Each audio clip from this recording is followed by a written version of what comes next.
Hello, everyone. How are you doing? And welcome to sort of story time at the end. Um, I wanted to share, I know that typically every other week I have an open house here and answer questions about the Journeyman program and how the work we're doing with fathers can really be world changing, life changing. Uh, but in lieu of that, today, one of the things I wanted to do was talk a little bit about stories and share a story with you. Um, you may or may not have been hearing this if you're, unless you're living in Iraq under a rock, I'm sure you are, but stories are a big thing right now. How do you sell with stories? How do you grow with stories? Stories change our reality, all the way to the very truth that we are neurologically designed to make meaning of our lives through stories. Well, what does that mean for men? What does that mean for fathers? And what does that mean for all of the good work and change that we as fathers need and men need to be doing to be supporting and helping massive cultural progress and change? Stories are what guide our reality, right? So stories that are dominant, that are told over and over and over again, become models of how and who we are, all the way down to the individual lives we lead, all the way up to cultural significance. And so I have said for a very long time that the hero's journey, which is a story that I am sure you all know, you may not know it by that name, but every Pixar movie, every Disney movie, every Lord of the Rings and fantasy novel, Star Wars, all the way to, coming of age movies, right? They are often all following in some way or another this hero's journey motif. So it is a story in our culture that is ubiquitous. It's everywhere.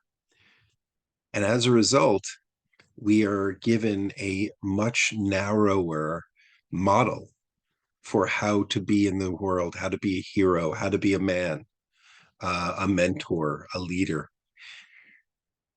And in many ways, I really believe that the fact that this story, the hero's journey, is everywhere is actually quite damaging to men. And that being said, though, the argument is often, well, there's a reason that story is everywhere, right? There's a truth to it. There is a truth to it, but it's only part of the story. It's not the whole one. And oftentimes, what happens in narrative work and story work is that when one story becomes so big and so everywhere that it is literally, quite literally, oppressive to other stories, which means other possible realities and other ways of being. So, it is no secret that, right now, things need to change on many levels, in many ways. And my statement that I make a lot is connected fathers, connected men, men in partnership. That's social activism. That's social change. And so, how did that happen? Well, I argue we need to write our own stories, and we need to find new old stories, right? New stories that we create and find other stories that have existed that are being pushed aside by the hero's journey and other um, tales of heroism, right? Even in the men's world, even the men's work world, we have stories that we're hoping will change and really develop and encourage men to do better. But those stories, they've been around for decades, and they were made popular in the 70s and 80s in the men's movement. But they also support this hero's journey, right? A lot of men's work is about the hero's journey. It's about being a warrior, a king, a lover, a magician, right? All of these terms and archetypes, they're powerful and they're important. But I think they're missing something, right? They are not the whole story. And so, what I like to talk about with the fathers that I work with is we can develop new stories and we can revive old archetypes, old stories in ways that help us to become stronger partners and to create powerful connections. Um, and so, how do we do that? Well, that's a big part of the Journeyman curriculum is how we craft and re-enliven older stories for suggestions on how to be. That being said, I would like to share a story with you. And it is one of the first sort of stories that I encountered in researching and planning and creating the Journeyman curriculum, because it's actually a story very much in the hero's journey world. But to me, it's a powerful teaching story about what may or will continue to happen if we don't develop stronger narratives for men and masculinity. So here's the story. I will share that I'm taking this story from a book called Beyond the Hero by Alan B. Chinan. Um, it's been a very inspiring work for me, and I'm looking forward to sharing it with you. So,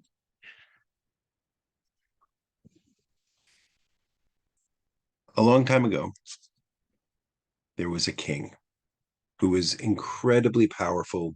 He was also a magician. He was able to wield mighty power. But the thing that made him the happiest was his young wife.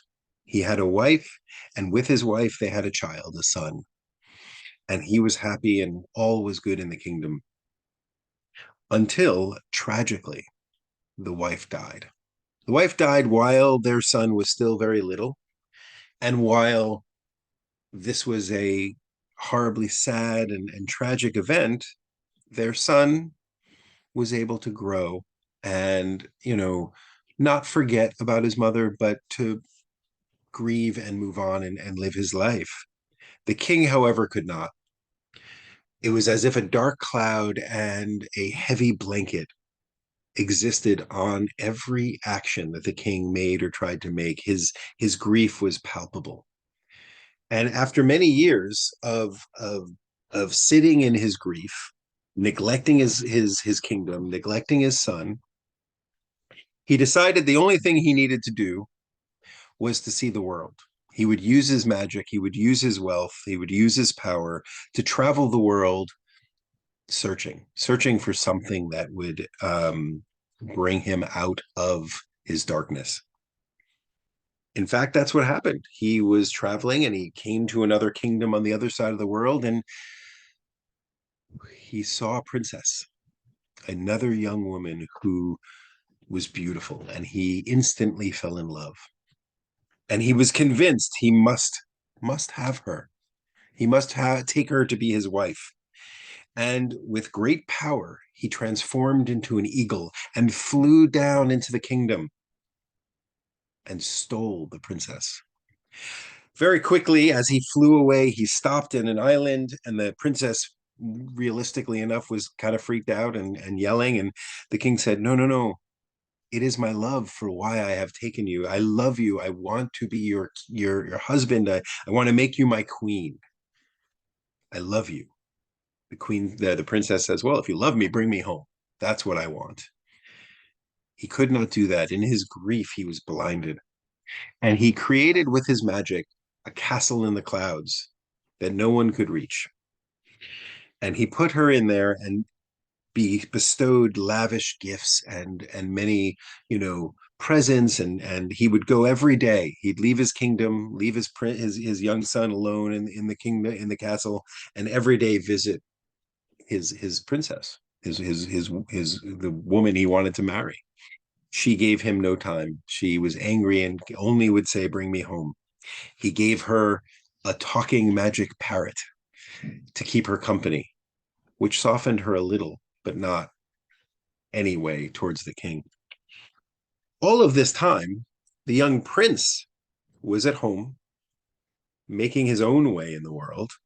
And as he was older, he was reminded of a conversation that his mother had with him on her deathbed. She said, I haven't told you this, but you have a fairy godmother. She is wise beyond her years. And anytime there's something important in your life, I want you to consult her. Promise me this." And on her deathbed, the young prince promised that with every major life event, he would seek out his fairy godmother and consult her. Well, one day, as it would happen, the prince decided that he wanted to travel the world. His father was gone most of the time, and he wanted to see the world. He wanted adventures. So off he went. And as would have it, he came upon the very same kingdom his father had come up to years before. But at this time, the kingdom was not happy. It was mourning. They were still mourning the loss of their princess. And he came and he spoke to the king and the queen, and he heard the story. And he said, well, I will go rescue her. I will find her. They showed him a picture of her, and he too fell in love with her. And he said, I will find her, and perhaps she will be my queen. So, remembering the promise to his mother, he went to his fairy godmother to consult her. Fairy godmother, with her magic and power, was able to discern that it was indeed his father who had stolen the princess, and that he kept her in a castle in the clouds. Well, with anger and disgust, the prince said, well, my father is evil. I will save the princess, and I will marry her. And together the fairy godmother and the prince, they devised a plan. They would capture the parrot, who would sometimes fly outside of the clouds. They would capture it, and the godmother would transform the prince into a likeness of the parrot, and he would fly into the clouds and go to the castle and rescue the queen. And indeed, that's what he did. He went to the castle and he started talking, different voice, and the queen said, or the princess said, parrot, what is going on, and why are you sound different? And the parrot transformed back into the prince, and who explained, I will rescue you, I will take you back to your home. And he transforms back into a parrot. She grabs onto his legs, and he flies her back to her home, to much celebration and much revelry. But meantime, the king had a feeling that something was up. So he transforms to an eagle and he flies to the castle, and he sees that his princesses are gone. And in a rage, he flies to her kingdom just in time to see his own son and the princess in the courtroom, in the royal court. And the prince says, quick, the only thing to do is to marry me. If you marry me, the king, my father, can never take you again. And I love you dearly. And the queen, the princess, being swept up in all of this, agrees, and they quickly were married. So now the king lands in the court and transforms to a king, and with rage and anger exclaims that, they've not heard the last of him, and he will forever curse the young couple. And he looks at his son and he says, you're dead to me. Now, the king and the queen, the princess's parents, went to grab the king and put him in the dungeon. But still, the prince, says, well, he can't do anything to us anymore now that we're married. Please let him go. And the king angrily transforms to an eagle and disappears, and yelling at his son as he goes about, he will learn this, he will rue the day, right? And he flew off. Well, the king and the queen, the new king and the queen, the prince and the princess who are newly married, they actually decided to move into the castle in the clouds and start a kingdom from up high. And all was happy in the kingdom until the new king and the new queen had a son of their own. Now, this is an interesting story in many ways. I left it with a little bit of a cliffhanger because, a good story doesn't end at the ending, it continues on. And I'm leaving it up to you, the listener, to imagine what happened, when they had a son of their own. And, what might this say about the relationship between men and their fathers, or metaphorically, men and our internal sort of father image, or the way that we relate with women, or the way that we relate to power. this is a story that struck me as really powerful because, you know, if indeed we do not do more work on men's culture, men's stories, the way men relate and connect and partner with one another and everyone else, I believe we are doomed to continue this anger between power and youth, or father and son, or king and prince. We need stories that help us step out of this story. And that's what Journeyman does with its clients, with its men, with its fathers. That's what we work to do, is to build new stories and share them. So I'd be interested in what you think. I'd be interested in hearing how you interpret the story or what you make of it. And please, get in touch. Let's continue the conversation. And I will be back in 2 weeks with an open house at Journeys Inn, the time where every other Thursday I share a little bit about what we do at Journeymen and then answer questions and let people know about new groups that are starting. So I hope to see you in 2 weeks or hear from you before that. Have a wonderful day, and I'll speak to you soon.